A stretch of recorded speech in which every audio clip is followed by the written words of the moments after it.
সম্মানিত বন্ধুগণ, আসসালামু আলাইকুম। দূরে কাছে দেশে অথবা সে বাইরে থেকে প্রিয় বন্ধুগণ, ঠিক এই মুহূর্তে যে যেখান থেকে বাস্তব জীবনের গল্প শোনার জন্য আমার সাথে জয়েন করেছেন, আমি আপন।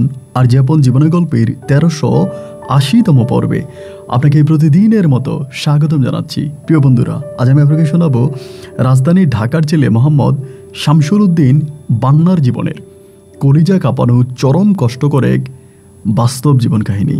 বন্ধুরা, আজকের গল্পের টাইটেল, জন্মদাতা পিতাকে ভুয়া স্বামী বানিয়ে করে যাচ্ছে সংসার। রাজধানী ঢাকার বুকে এইরকম একটা গল্প, এরকম একটা ঘটনা আমার কাছে কেন জানি নিশ্চিত করে মনে হয় যে প্রতিটা মানুষের, বিশেষ করে প্রতিটা নারীর উচিত আজকে এই বান্নার জীবনের গল্পটা শোনা। দেখেন, আমাদের এই সমাজে উপর থেকে আমরা সমাজটাকে যেমন করে দেখি, কিন্তু ভিতরে সমাজটা তেমন নয়। একটা নারী যে কতটা অসহায়, তার অসহায়ত্ব জীবনের গল্প না শুনলে আপনি কোনোভাবেই বুঝতে পারবেন। আমি গত কিছুদিন আগে দেশের বাইরে থেকে আসছি টার্কিশ এয়ারলাইন্সের একটা ফ্লাইটে। দেখেন বন্ধু, আপনি বিশ্বাস করেন, একজন ইউরোপিয়ান নাগরিক আমার পাশে বসেছিল, আমার পাশের সিটে। তো যখন বিমানবালা হেঁটে যাচ্ছিল, ভদ্রলোকে বলি, তিনি তার মোবাইল দিয়ে ওই বিমানবালাকে ভিডিও করতেছে এবং সে জুমিং করে এমনভাবে ভিডিও করতেছে যেটা খুবই লজ্জাজনক এবং দুঃখজনক, ঘৃণিত একটা বিষয়। তো ভাগ্য ভালো, ওই বিমানবালা সে দৃশ্যটা দেখে ফেলে। ভিডিও করার দৃশ্যটা দেখে সে এসে এবং আসার পরে লোকটাকে বকা দিয়ে তার ফোন থেকে ভিডিওটা উনি ডিলিট করে দেয়, পার্মানেন্টলি ডিলিট করে। এবং এই বিমানবালা চলে যাওয়া মাত্রই এই লোক টার্কিশ এয়ারলাইন্সের ওয়েবসাইটে গিয়ে লিখতে শুরু করলো যে এই বিমানে চড়লে এই ধরনের সমস্যাগুলো পোহাতে হবে এবং বিমানবালাদের বিহেভিয়ার সম্বন্ধে, তাদের কথাবার্তা সম্বন্ধে, আচার আচরণ সম্বন্ধে যতটুকু পারলো ততটুকু মিথ্যে এবং ভুয়া কথাবার্তা সে বলে গেল। আমার চোখের সামনেরই ঘটনা। তাহলে আমার প্রশ্ন হচ্ছে যে ইনি যে কমেন্ট করলো টার্কিশ এয়ারলাইন্সের ওয়েবসাইটে গিয়ে, সেজন্য সেই বিমানবালাকে অবশ্যই জিজ্ঞাসাবাদ করা হবে, কিন্তু বাস্তবতা কোনটা?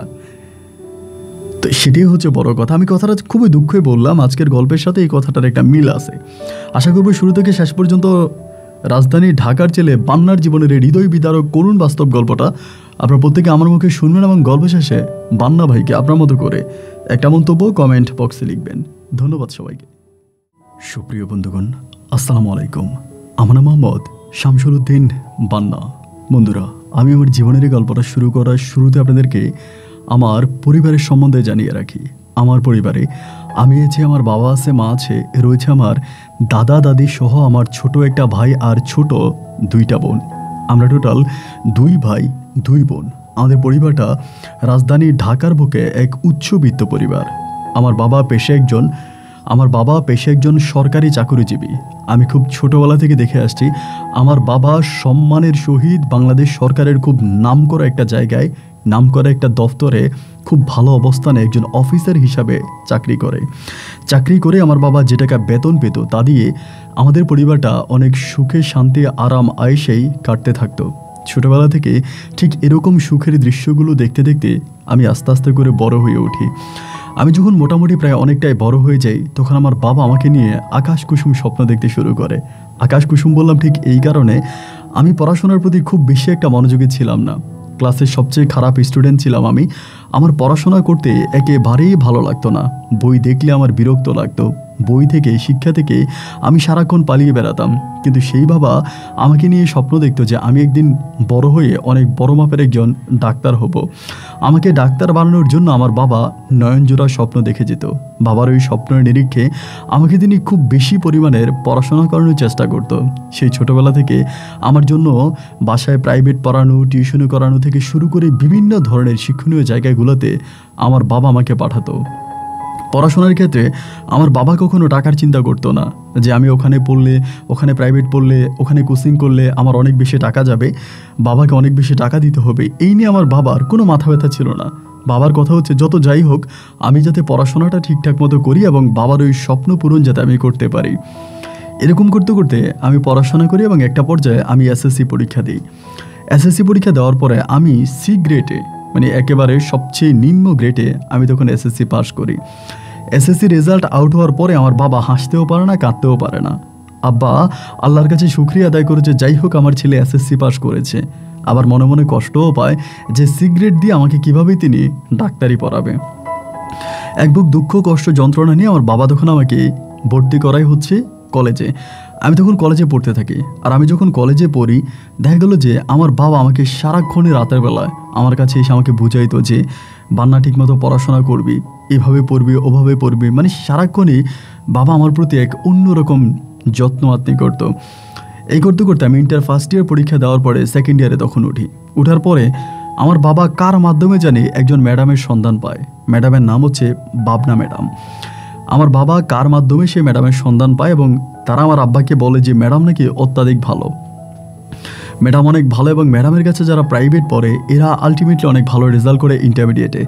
যেহেতু ধরেন আমি ইন্টার ফার্স্ট ইয়ার পরীক্ষা দিয়ে ফেলেছি, সেকেন্ড ইয়ারে আছি এবং কিছুদিন পরেই তো হচ্ছে আমাকে ফাইনাল পরীক্ষা দিতে হবে। তা আব্বার চিন্তা ভাবনা হলো যে তিনি যদি আমাকে ভাবনা ম্যাডামের কাছে পড়াইতে পারে তাহলে আমি হয়তো অনেক ভালো রেজাল্ট করব। এরকম চিন্তা ভাবনা আমার আব্বার মাথায় ছিল, যার জন্য আব্বা তখন আমাকে ভাবনা ম্যাডামের কাছে প্রাইভেট পড়ার জন্য পাঠায়। তো প্রতিদিন বিকাল বলতে প্রায় 3টার দিকে কলেজ থেকে ফিরে আসার পরে আমি তখন ভাবনা ম্যাডামের বাসায় যেতাম। তিনি বাসায় পড়াইতো, আমাদের পাশাপাশি একটা এলাকায় থাকতো, এখানে তিনি বাসায় পড়াইতো এবং তিনি প্রচুর বেছে বেছে বাচ্চা পড়াইতেন। ধরেন এই বেসে 5 জন, ওই বেসে 5 জন, এরকম করে প্রায় 3টা-4টা বেসে উনি বাচ্চাদেরকে পড়াইতেন। ওনার একমাত্র ইনকামের জায়গায় ছিল যে স্টুডেন্ট পড়ানো, মানে ছেলে মেয়েদেরকে পড়াশোনা করানো, প্রাইভেট পড়ানো, এটাই তার ইনকামের একমাত্র পথ ছিলেন এবং তিনি আর অন্য কোনো কাজ করতেন না। তিনি আর কোনো ছেলে মেয়ে আমি দেখি নাই, তার কোনো সন্তানাদিও নাই, কিন্তু উনি আর ওনার হাজব্যান্ড ওই বাসার মধ্যেই থাকতো। তো ম্যাডামের কাছে আমি যখন পড়তাম ভাই, আমি একটা বিষয় খুব খেয়াল করে দেখতাম যে ম্যাডাম জানি সারাটাক্ষণ কেমন একটা টেনশনের মধ্যে থাকে। যখনই ম্যাডামের দিকে তাকাইতাম বা ম্যাডামের সাথে কথা বলার চেষ্টা করতাম বা কথা বলতাম, ম্যাডাম কেমন জানি একটা গম্ভীর একটা ভাব নিয়ে থাকতো এবং ম্যাডামের ঘরে দেওয়ালে দেওয়ালে মানে সুখের মাতন মাতানো ছিল। উনি দুঃখের গান শুনতেন, দুঃখের মিউজিক বাজাতেন এবং ওনার ঘরের দেওয়ালে দেওয়ালে মানে এরকম সেট ছবিগুলো টাঙানো থাকতো। তো সব কিছু দেখে আমার কাছে মনে হতো যে ম্যাডাম সম্ভবত খুব দুঃখপ্রাপ্ত একটা মানুষ। আমি তখন যত না পড়াশোনা করতাম ঠিক ততটাই তোর চেয়েও অনেক বেশি ম্যাডামকে নিয়ে চিন্তা করতাম যে ম্যাডামের জীবনটা এরকম কেন এবং তিনি কেন সারাক্ষণ এইভাবে চিন্তা ভাবনা করে, কেন তিনি সবসময় দুঃখের গান শোনে, কেন তিনি তার জীবনটাকে এরকম করে চালাচ্ছে। বিষয়গুলো তখন আমাকে ভীষণভাবে ভাবাচ্ছিল, মানে টেনশনে পড়ে গেছিলাম। তারপরেও ম্যাডামের সাথে আমি আস্তে আস্তে করে পড়াশোনা করতেছি এবং অন্য যে স্টুডেন্টগুলো ছিল তাদের মাঝে ম্যাডাম আমাকে সম্পূর্ণ ব্যতিক্রমভাবে দেখতো। সবার থেকে আমাকে আলাদা আলাদা নজরে দেখতো, আমার সাথে একটু বেশি বেশি কথা বলতো এবং আমাকে ম্যাডাম তার অনেক সময় তার পার্সোনাল বিষয়গুলো শেয়ার করতো। এরকম করে দীর্ঘদিন ম্যাডামের কাছে টিউশনি করার পরে, প্রাইভেট পড়ার পরে একদিন আমি ম্যাডামের হাজব্যান্ডকে দেখতে পাই এবং বিশ্বাস করেন ম্যাডামের হাজব্যান্ডকে দেখে আমি রীতিমতো অবাক হয়ে গেলাম এই মর্মে, এই ভদ্রলোকের চোখে অনেক বড় একটা সানগ্লাস পরে আছে এবং দেখে মনে হলো তিনি অনেক বয়স্ক। ম্যাডামের তুলনায় তার বয়স অনেক বেশি, 2 গুণ 3 গুণ এরকমটা হবে। তো এই লোকটাকে দেখার পরে আমি একটু অবাক হয়ে গেলাম যে এইটা ম্যাডামের হাজব্যান্ড। ম্যাডাম মোটামুটি যথেষ্ট ইয়াং এবং খুবই রূপবতী সুন্দরী, এবং এতটাই সুন্দরী যে দেখলে তাকিয়ে থাকতে ইচ্ছে করে। আপনি শুনলে অবাক হয়ে যাবেন, আমাদের সাথে যারা ম্যাডামের কাছে প্রাইভেট পড়তো প্রায় প্রতিটি স্টুডেন্টই ম্যাডামকে পছন্দ করতো। মানে ছেলে যারা পড়তো তারা সবাই বলতো যে ম্যাডাম হচ্ছে আগুন। মানে ভাবনা ম্যাডামকে নিয়ে সবার মনে চিন্তা ভাবনা থাকতো, মানে সব সময় এরকম হতো যে গোপনে ম্যাডামের ছবি তুলে ওটা মানে আমরা হচ্ছে মোবাইলে ডিসপ্লেতে দিয়ে রাখতাম, এরকম একটা অবস্থা ছিল। অথচ ম্যাডাম বিয়ে করলে এরকম বয়স্ক একটা লোককে, খুবই বয়স্ক এবং দেখতে শুনতে মানে খুবই বয়স্ক, এক কথায় বলতে গেলে যে এরকম লোক আসলে ম্যাডামের সাথে যাই না।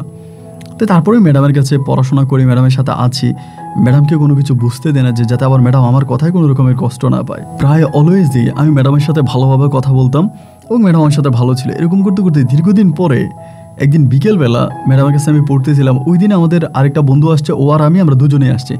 আমরা 5 জন একসাথে পড়তাম, তা 2 জন আসছি, 3 জন আসে নাই। তো ও আসার পর ওর ফ্যামিলি থেকে ফোন আসছে কি একটা সমস্যা, ও চলে যাবে। ও চলে গেলে সেদিন আমি একাই পড়তেছিলাম। তো পড়তে পড়তে ম্যাডামরে বললাম যে ম্যাডাম কিছু না মনে করলে আপনাকে একটা কথা জিজ্ঞেস করতে পারি। আমাকে বললে হ্যাঁ বলো পান্না, আমি তো তোমাকে অনেক ভালোভাবেই দেখি, সমস্যা নেই বলো।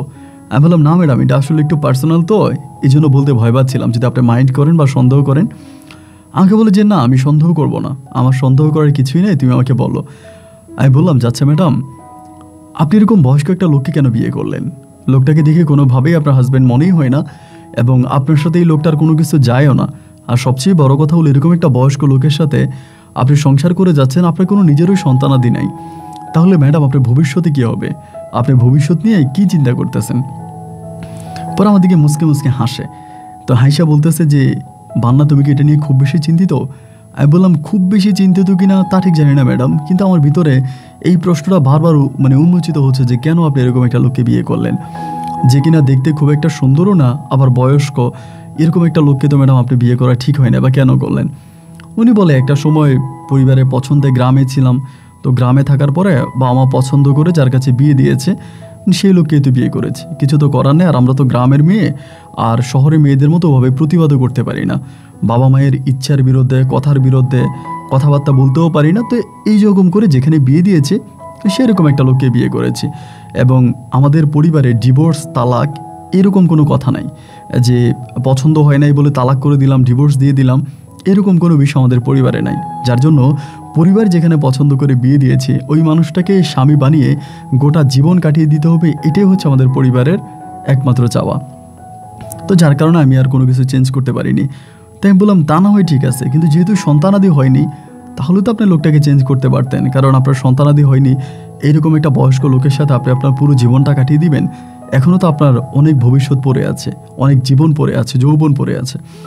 ম্যাডাম আমাকে বলে না, জীবন যৌবন নিয়ে আর কোনো কিছু চিন্তা করি না, যেহেতু এই ভদ্রলোককে বিয়ে করে ফেলেছি এবং ওনার সাথেই বাকি জীবনটা কাটাতে চাই, এই নিয়ে আমার মাথায় কোনো চিন্তা ভাবনা নেই, আমি এসব আর কিছু বলতেও চাই না। এবং আমি দেখলাম যে রীতিমতো ম্যাডাম এই বিষয়টাকে অ্যাভয়েড করে যাচ্ছে, বিষয়টাকে অ্যাভয়েড করে যাচ্ছে। এই বিষয় নিয়ে ম্যাডাম আর আমার সাথে কথাই বলতে চায় না, এবং আমি কথা বলতে গেলেও ম্যাডাম কেন জানি বিষয়টা নিয়ে আমার সাথে ডিনাই করতে থাকে।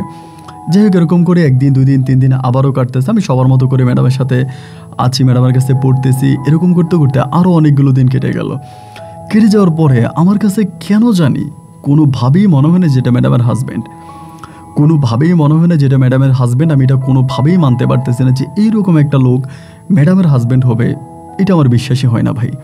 আমি এটা মেনেই নিতে পারতেছিলাম না। তো মেনে না নিতে পারার কারণে প্রচণ্ড রকমের ঝামেলা, আমি এটা নিয়ে খুব চিন্তা করতাম। সারাক্ষণেও একটা চিন্তা ভাবনা নিয়ে পড়ে থাকতাম যে এই লোকটা ম্যাডামের হাজব্যান্ড, হাউ ইজ পসিবল, এইটা কোনোভাবেই হতে পারে না। এরকম করতে করতে একদিন কি একটা কারণে জানে ম্যাডাম তার আইডি কার্ডটা আমাকে দেয়। ম্যাডামের আইডি কার্ডটা আমাকে দেয়। তো ম্যাডামের আইডি কার্ডটা যখন আমাকে দেয়, আমাকে দেওয়ার পরে আমি ম্যাডামের আইডি কার্ডটা নিয়ে যাই কোনো একটা কারণে, এবং আইডি কার্ডটার কাজ সম্পূর্ণ করে আমি যখন আইডি কার্ডটা ম্যাডামের কাছে জমা দিই, আমি আমার মোবাইলেও আইডি কার্ডের একটা ছবি উঠে রাখি। কারণ আমার আইডি কার্ডটা লাগবে। যেহেতু ম্যাডাম আমাকে দিল, তখন ওই বাটনের ফোন ছিল, আপনার ক্যামেরা সিস্টেম ফোনগুলো খুব কম মানুষের হাতেই ছিল, ক্যামেরা ফোন তখনও ওভাবে অ্যাভেলেবেল হয়নি। অ্যান্ড্রয়েড নাই, হয়তো 2-1টা ফোনের ভিতরেই ক্যামেরা সিস্টেমটা ছিল, শুধু ছবি ওঠানো যাইতো, এবং সেটাও যে খুব ভাবে ক্লিয়ার হতো তা কিন্তু না। তাই তখন আমার হাতে একটা মোবাইল ছিল, ওই মোবাইলটা দিয়ে আমি তখন একটা ছবি উঠাই। তো এইটা রেখে দেওয়ার পরে কোনো একদিন ম্যাডামকে আমি হঠাৎ করেই জিজ্ঞেস করছি, ম্যাডাম আপনার হাজব্যান্ডের নাম কি? যখন ম্যাডাম তার হাজব্যান্ডের নাম বললো, ইন দ্য মিন টাইম আমি ওই ম্যাডামের আইডি কার্ডের মধ্যেও ম্যাডাম আমাকে যে নামটা, তার আইডি কার্ডে যে নামটা তার বাবার দেওয়া, ঠিক একই নাম দেখলাম ম্যাডামের হাজব্যান্ডের নাম ম্যাডাম আমাকে বললো। বলার পরে আমার কাছে তখন বিষয়টা একটু ডাউট লেগে গেলো যে কী ব্যাপার, ম্যাডামের হাজব্যান্ডের নাম যেটা, ম্যাডামের বাবার নামও কি সেটা?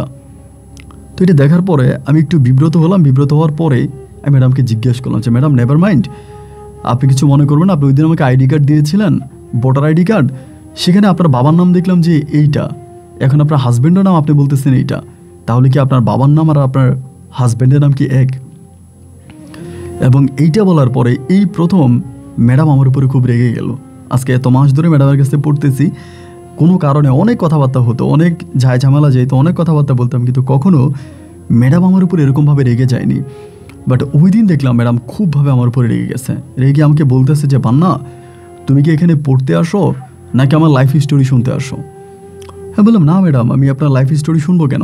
এমনিতেই আমার কাছে একটু সন্দেহ লাগলো যে কেন এই ভদ্রলোকের নাম আর আপনার হাজব্যান্ডের নাম এক হবে, আমি আসলে বুঝতে পারতেছিলাম না ম্যাডাম, যার কারণে আপনাকে বললাম। আপনি কি মাইন্ড করছেন বা সন্দেহ করছেন?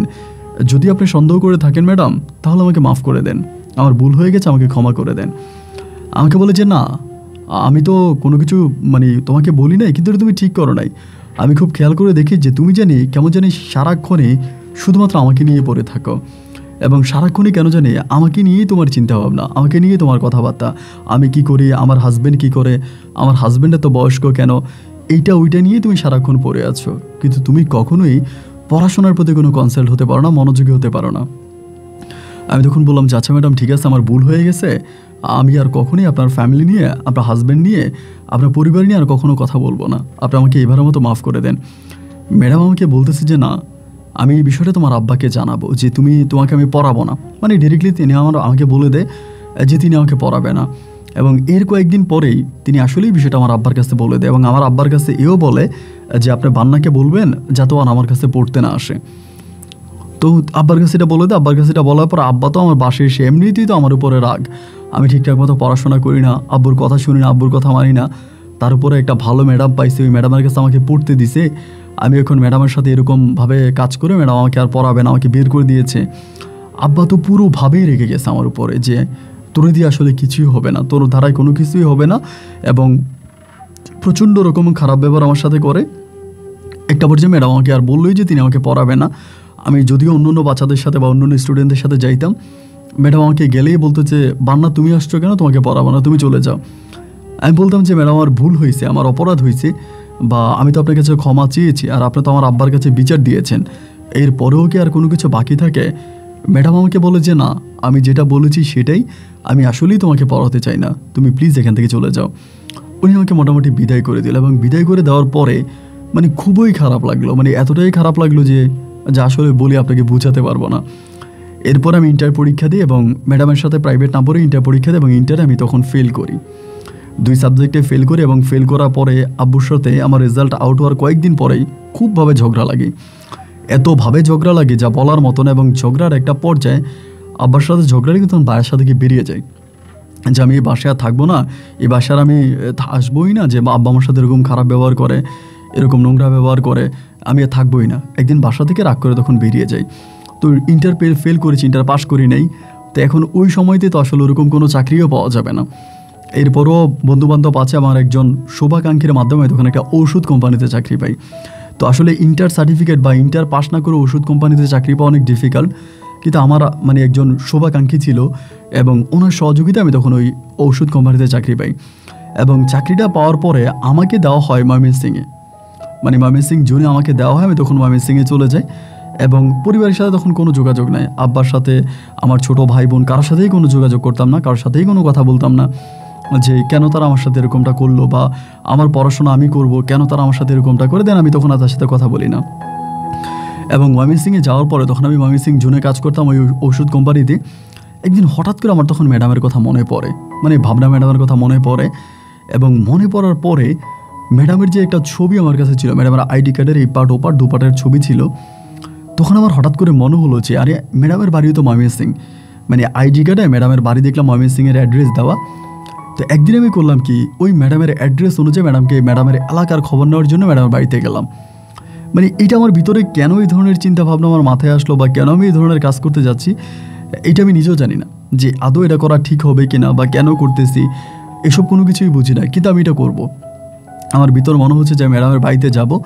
এবং ওই অ্যাড্রেস অনুযায়ী আমি তখন ম্যাডামের বাড়িতে একদিন যাই এবং উপস্থিত হলে ম্যাডামের এলাকার লোকজনের সাথে কথাবার্তা বলি। এবং সেখানে আমি যেহেতু ওষুধ কোম্পানিতে চাকরি করি, সেই এলাকারই একটা ফার্মেসি মালিকের সাথে আমার একটা ভালো ঘনিষ্ঠতার সম্পর্ক হয়। এবং বন্ধুত্বপূর্ণ সম্পর্ক হওয়ার পরে সেই লোকের কাছে আমি তখন ভাবনা ম্যাডামের কথা জিজ্ঞেস করি। তো জিজ্ঞেস করার পর আমি যখন লোকটাকে জিজ্ঞেস করি যে এরকম ভাবনা ম্যাডাম, এবং ওনার একটা ছবি আমার কাছে ছিল, ওই ছবিটা দেখাই। এবং ছবিটা দেখানোর পরে এই লোকটা বলতেছে ওর নাম তো ভাবনা, কুহিনুর ইসলাম ভাবনা, এবং সে তো তার বাবার সাথে ঢাকায় থাকে। আমি বললাম তার বাবার সাথে ঢাকায় থাকে মানে? পরে বলে হ্যাঁ, সে আর তার বাবা একসাথেই ঢাকাতেই থাকে, ওর মা মারা গেছে, ওর আরও বোন আছে 2 জন, এবং তারা হচ্ছে দুজনেই দেশের বাইরে থাকে, সে হচ্ছে তার বাবাকে নিয়ে ঢাকায় থাকে। আমি বললাম যে মানে ম্যাডামের মানে ওনার বাবা দেখতে কীরকম? আমি তখন ওনার বাবার কোনো ছবি আমার কাছে ছিল না। পরে আমি তখন বললাম যে তার বাবা কি দেখতে এরকম, মানে চেহারার যখন ইঙ্গিত দিলাম, বলে হ্যাঁ হ্যাঁ এরকমই।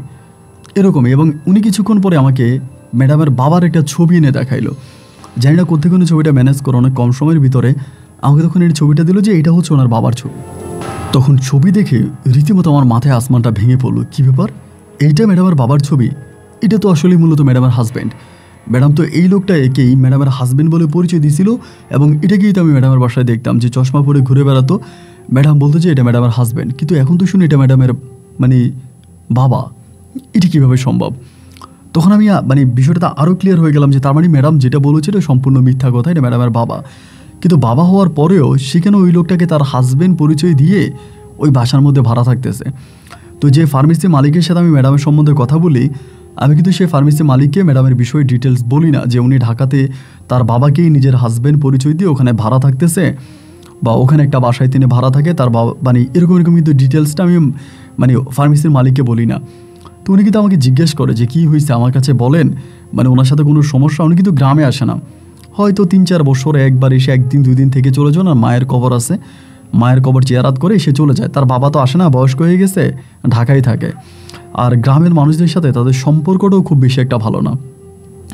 গ্রামের সবার সাথে তাদের সম্পর্ক অনেকটাই খারাপ এবং গ্রামের কেউই তাদের সাথে খুব ভালোভাবে কথা বলে না। আর এও আমি জানতে পারি ম্যাডামের নাকি একটা বিয়েও হয়, এবং বিয়ে হওয়ার পরে কী কী ঘটনা ঘটে ওই লোক ডিটেলস বলতে পারে না, তবে জানে ম্যাডামের একটা বিয়ে হয়।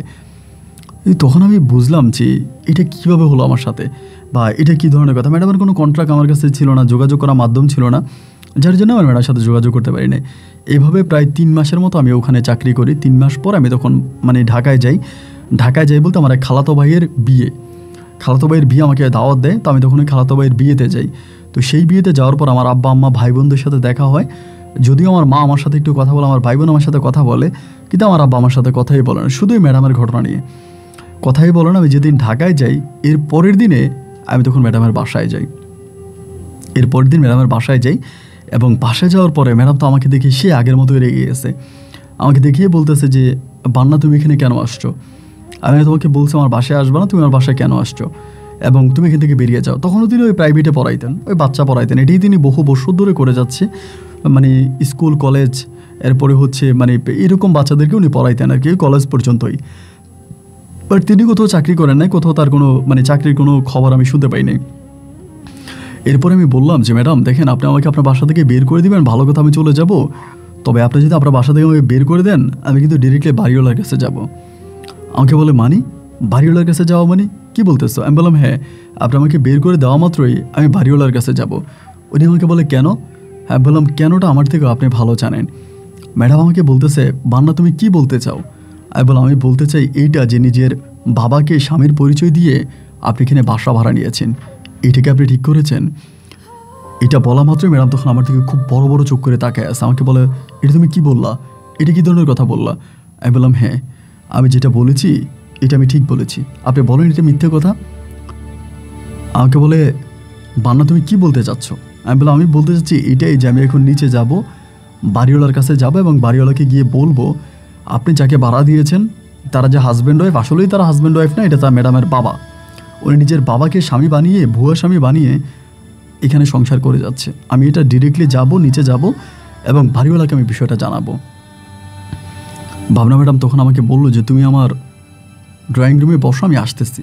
আমি বললাম না, আমি আপনার ড্রয়িং রুমে বসার কোনো কারণ নাই বা বসবও না, যেহেতু আপনি আমার সাথে কথাই বলতে চান, আপনি আমাকে কুকুরের মতো দূর করে আপনার রুম থেকে তাড়িয়ে দিচ্ছেন, বের করে দিচ্ছেন, তো আমি আপনার কোনো ক্ষতি করতে চান, আমি চলে যাব। এই বলে মোটামুটি আমি তখন বেরিয়ে যাওয়ার প্রস্তুতি নিয়ে আমার সময় ম্যাডাম তখন আমাকে পিছন থেকে ধরে, মানে হাত চেপে ধরে বলতেছে তুমি যেও না, তুমি বসো, যদি আমার সাথে তোমার কোনো কথা নাও থেকে থাকে, বাট আমি তোমার সাথে কিছু কথা বলবো এবং আমার কিছু কথা আছে তোমার সাথে, তোমার না থাকতে পারে। আমি তখন বললাম তো যা বলার এখনই বলেন।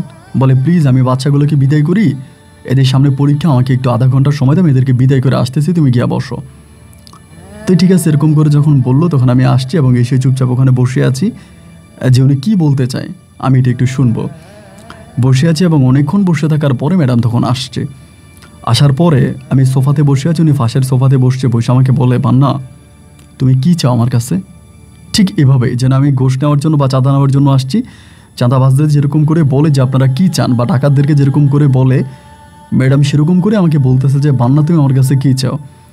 আমি তখন একটা হাসি দিয়ে বললাম, মুচকি হাসি দিয়ে বললাম আমি তো আপনার কাছে কিছু চাই নাই, আমি তো আপনার কাছে কোনো কিছু চাওয়ার জন্য এখানে আসি নাই, শুধু আপনি আমাদেরকে শিক্ষা দেন। আপনি নিজেই হচ্ছে একটা ভুয়া মানুষ, আপনি নিজেই হচ্ছে একটা প্রতারক, আপনি বাচ্চাদেরকে কি শিক্ষা দেবেন? আপনি তো ভুয়ো শিক্ষা দিচ্ছেন। পরে আমাকে বলতেছে যে তুমি সব কিছু না জেনে এভাবে আমাকে খারাপ কেন বলতেছ? আমি বললাম সব কিছু জানতেই তো চেয়েছিলাম, সব কিছু জিজ্ঞেস করেছিলাম বলেই তো আপনি আমাকে আমার আব্বার কাছে বিচার দিলেন এবং আব্বা আমাকে বাসা থেকে বের করে দিল। আমার পড়াশোনাটা শেষ হলো না, আমি পরীক্ষাটাও ঠিকঠাক মতো দিতে পারলাম না, তাও দিয়েছি, আমি ফেল করেছি। আমি এখন আমার বাসার বাইরে, আমার আব্বা আজকে বহু বৎসর আমার সাথে কথা বলে না। পর আমাকে বলে এটার জন্য কি আমি দায়ী? আমি বললাম হ্যাঁ আপনি দায়ী, আমার আব্বা এক বুক স্বপ্ন নিয়ে আপনার কাছে আমাকে প্রাইভেট পড়তে দিয়েছে, অথচ আপনি আমাকে বের করে দিলেন আর আমার আব্বার কাছে আমার সম্বন্ধে মিথ্যা কথা বললেন। উনি বলে আমি তোমার আব্বার সম্বন্ধে কোনো মিথ্যা কথা তোমাকে মানে তোমার সম্বন্ধে তোমার আব্বা কোনো মিথ্যা কথা বলিনি, শুধু এটাই বলছিলাম যে তুমি পড়াশোনার প্রতি মনোযোগী না, তুমি ঠিকঠাক মতো পড়াশোনা করো না এবং তোমাকে দিয়ে পড়াশোনা হবে না। আমি বললাম এটা কেন বলতে গেলেন আপনি, এটা কেন আমার আব্বাকে বলতে গেলেন যে আমাকে দিয়ে পড়াশোনা হবে না? এটা কি বলা খুব জরুরি ছিল?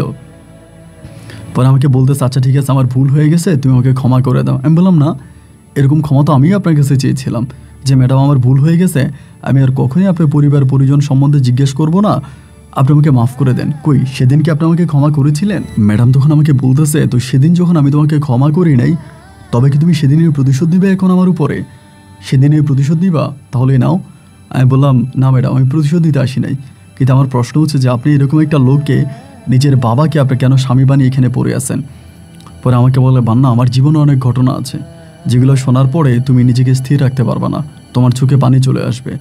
তো আমি এই কথাগুলো এখন তোমাকে বলতে চাই না, আমি আমার ভিতরের কথাগুলো কারো কাছে শেয়ার করতে চাই না, শুধু বলতে চাই তুমি এখান থেকে চলে যাও এবং তুমি এখান থেকে চলে যাও। আর মেহেরবানি করে এই ঘটনা নিয়ে খুব বেশি টানা হেঁচড়া করো না। যদি আমি তোমার বিন্দু মাত্র উপকার করে থাকি আমার জীবনে, তাহলে তুমি এই জিনিসটা এখানে ধামাচাপা দিয়ে দাও এবং এটা নিয়ে সামনের দিকে বাড়াইও না। আমি বললাম ঠিক আছে দেখি। এরপরে চলে আসবো ওই সময় ম্যাডাম বলতেছে তোমার ফোন নাম্বারটা আমাকে দিয়ে যাও। তো ফোন নাম্বার চাওয়ার পর আমি ফোন নাম্বারটা দিলাম, দিয়ে আমি তখন বাসায় চলে আসলাম। বাসায় বলতে আমার এক ফ্রেন্ডের একটা মেসে আছে, ওইখানে 2 দিন থাকবো ঢাকায়। 2 দিন পরে আমি পুনরায় আবার চলে আসবো আমার মেসিংয়ে যেখানে আমি চাকরি করি। পরে বাসায় চলে আসছি, আমার ওই ফ্রেন্ডের বাসায় আসার পরে ম্যাডাম আমাকে ফোন দিছে রাতের বেলায়, আনুমানিক রাত্র প্রায় 1টা বাজে মধ্যরাতে ওই সময় ফোন দিছে। দেওয়ার পর আমি রিসিভ করলাম। পরে আমি তো প্রথমে চিনতে পারিনি, পরে আমাকে বললাম আমি তোমার ভাবনা ম্যাডাম। তো আমি বললাম জি ম্যাডাম বলেন। আমারে বলতেছে তুমি কি ঢাকায় আসো না ঢাকার বাইরে? আমি বললাম জি ম্যাডাম ঢাকাতেই আছি। বলে কালকে আমার সাথে একটু দেখা করতে পারবা? তো আমার কাছে যেটা মনে হলো, যখনই দেখার কথা হঠাৎ করে বললাম, আমি ভাবলাম যে হয়তো তিনি ওকে মারতে পারে, যেহেতু আমি তার সাথে এরকম ঘটনা ঘটিয়েছি, হয়তো এলাকার পোলাপাইন দেবা। ম্যাডাম তো অনেকদেরকে প্রাইভেট পড়ায়, অনেক খারাপ ছেলেরও ম্যাডামের কাছে পড়ে, ইন্টার যারা পড়ে ওরা, তো সম্ভবত কাউকে আমাকে লাগাই দিয়ে সম্ভবত আমার কোনো ক্ষতি করবে। আমি বললাম যে না, আপনার যা বলার ফোনেই বলেন, দেখা করতে হবে কেন? বলে না আবার না, আমার সাথে একটু দেখা করো এবং দেখা করলেই ভালো হবে। তাই আমি বললাম কোথায়? পরে এমনি একটা রেস্টুরেন্টের ঠিকানা বললো যে দুপুরে ওনার সাথে একসাথে লাঞ্চ করবো। তা বলছি ঠিক আছে। তা আমার এই নিয়ে কিন্তু আর কোনো চিন্তা ভাবনা নাই, যে ম্যাডাম দেখা করতে বলছে ওইটুকুই শেষ। আমি পরের দিন ম্যাডামের সাথে রেস্টুরেন্টে গেলাম এবং যাওয়ার পরে ওখানে খাবার খাইলাম, দুপুরে একসাথে লাঞ্চ করলাম। লাঞ্চ শেষ হওয়ার পরে ম্যাডাম তখন আমাকে বলতেছে যে বান্না তুমি এই ঠিকানা কীভাবে পেয়েছো, যে যিনি আমার বাসায় আছে তিনি আমার হাজব্যান্ড নয়, তিনি আমার বাবা, এটা তুমি কীভাবে পেয়েছো এবং কীভাবে জানছো? আমি বললাম ম্যাডাম এটা তো শুধু আপনার বাবাই না, আপনার জন্মদাতা বাবা, আপনার জন্মদাতা বাবা উনি। পরে বলি এটা তুমি কীভাবে জানলা, আমার কাছে বলো। আমি বললাম আমি আপনাকে বলবো না, মানে আমি বলতে চাই না, বাট উনি খুব জোরাজোরি করে এবং একটা সময় খুব রিকোয়েস্ট করার পরে আমি একটা সময় বললাম যে আমি ময়মনসিংহে গিয়েছি, আমি এই ওষুধ কোম্পানিতে চাকরি করি এবং সেখানে যাওয়ার পর আপনার ওই ভোটার আইডি কার্ডের অ্যাড্রেস অনুযায়ী আপনার এলাকাতে গিয়েছি এবং সেখানে খবর নিয়েছি। তখন তিনি একদম চোখ বড় করে ফেলে, চোখগুলো বড় বড় করে ফেলে, বলে আমাদের এলাকার কি কোনো লোককে তুমি একথা বলেছো যে আমি আমার বাবাকে স্বামী পরিচয় দিয়ে ঢাকাতে আছি? আমি বললাম না, এটা তুমি কারো কাছে বলি না, এটা আমি কেন বলতে যাবো? আপনি আমার ক্ষতি করছেন বলেই কি আমি আপনার ক্ষতি করবো? এরকম তো চিন্তা করার দরকার নেই, আপনার কোনো ক্ষতি হোক এটা আমি কখনোই চাই না, আপনি ভালো থাকেন এটাই আমি চাই।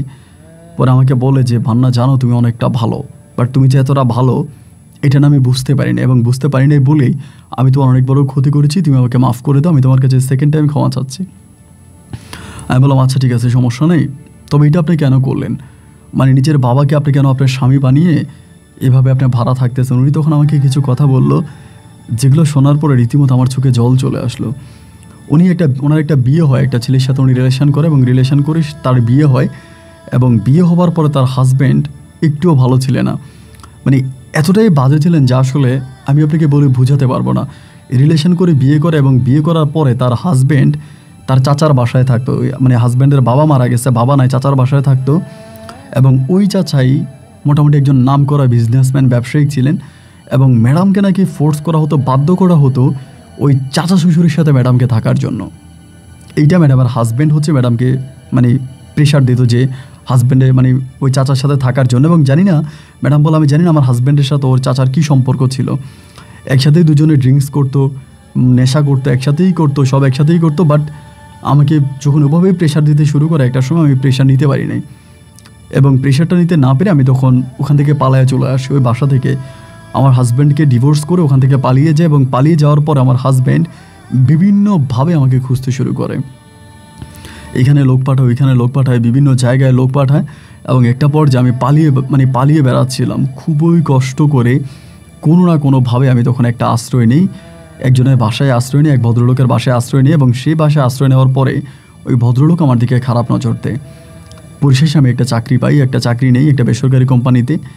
যেখানে আমি চাকরি করতে যাই সেই জায়গার মধ্যে যিনি আমার অফিসার ছিলেন তিনি আমার সাথে ডাইরেক্ট শারীরিক সম্পর্ক করার জন্য প্রস্তাব করে, এবং সেটা তো আমি রাজি হলাম না। রাজি না হওয়ার পর আমি কোথাও বাসা ভাড়া পাই না। সিঙ্গেলে কোথাও বাসা ভাড়ার জন্য গেলে কেউ আমাকে বাসা ভাড়া দেয় না, এবং আমি একা মানুষ সিঙ্গেল থাকবো, যার জন্য কোনো বাসা ভাড়া দেয় না। কোনো সাবলেট যদি থাকতে চাই, কারোর সাথে শেয়ারিং থাকতে চাই, তাহলে সে বাসায় কোনো পুরুষ মানুষ থাকলে আমার উপরে খারাপ নজর দেয়। আর মেসে থাকাটা আমার জন্য অনেকটা ডিফিকাল্ট হয়ে যাচ্ছিল। মেসে আমি ওভাবে থাকতে পারি না, এবং মেসে থাকতে গেলেও বিভিন্ন সমস্যার সম্মুখীন হচ্ছিলাম। তো তখন আমার কাছে মনে হলো যে একটা নারী হাজব্যান্ড ছাড়া, ডিভোর্সি কোনো নারী বা বিধবা কোনো নারী এই সমাজে বেঁচে থাকা অনেকটা কঠিন, কারণ সমাজ তাকে মনে করে বেওয়ারিশ। আমার যদি কোনো হাজব্যান্ড না থাকে, আমার যদি কোনো স্বামী না থাকে, তাহলে আমি যেন এই সমাজে সবার বউ হয়ে যাই। সবাই এটাই মনে করে, ওর স্বামী নেই মানে ও আমার বউ, এবং এরকমটা ভাবেই সবাই মনে করে। শেষ পর্যন্ত বাধ্য হয়ে আমি একটা বাসা ভাড়া করি, এবং বাসা ভাড়ার করে বলি যে আমার হাজব্যান্ড দেশে থাকে, বাট বাড়িওয়ালা কোনোভাবেই মানে না, হাজব্যান্ডকে দেখতেই চায়।